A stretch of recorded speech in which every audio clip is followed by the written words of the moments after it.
First of all, I want to commend you, compliment you, congratulate you for taking on this assignment.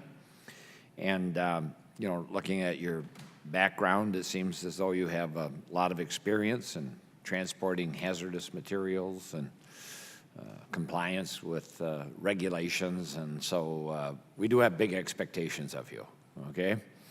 And applaud you for taking on this assignment. But as you know, in many cases, many of the companies have already started and gone a long ways toward implementation of some of these various regulations. But you know, in good government and in good business, people have goals. They have a mission.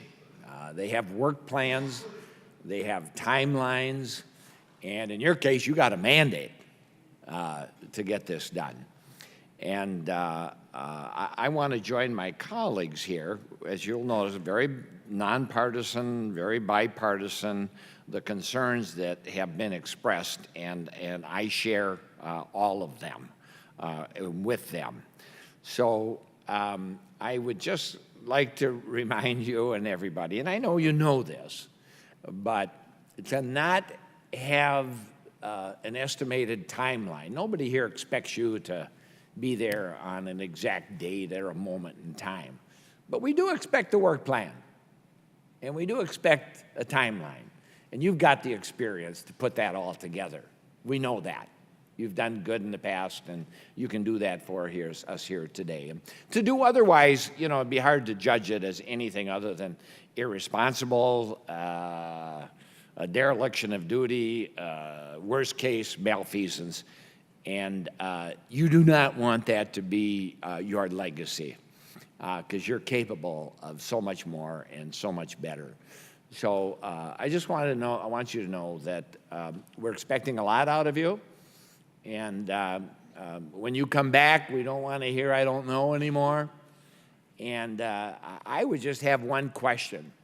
Can you give this committee an assurance that you will put a high priority in the planning in your operation to give us a work plan and a timeline for implementation of these mandates? Congressman, thank you for the good words of wisdom. I will tell you that in my private industry life, all those things you talked about were highly valued, and they're the types of things that I'm trying to put in place at PHMSA, and I will continue to do that. And you know, I will work the best I can to create a more structured timeline so the subcommittee has a much better understanding of the delivery of these open mandates and other rules and standards. I'm just not to the point yet where my crystal ball doesn't allow me to be specific enough, I think, for the satisfaction of the subcommittee, but I will continue to work on that. Thank you. Thank you, Congressman. Chair, will I recognize Mr. Weber for 5 minutes? Thank you, Mr. Chairman.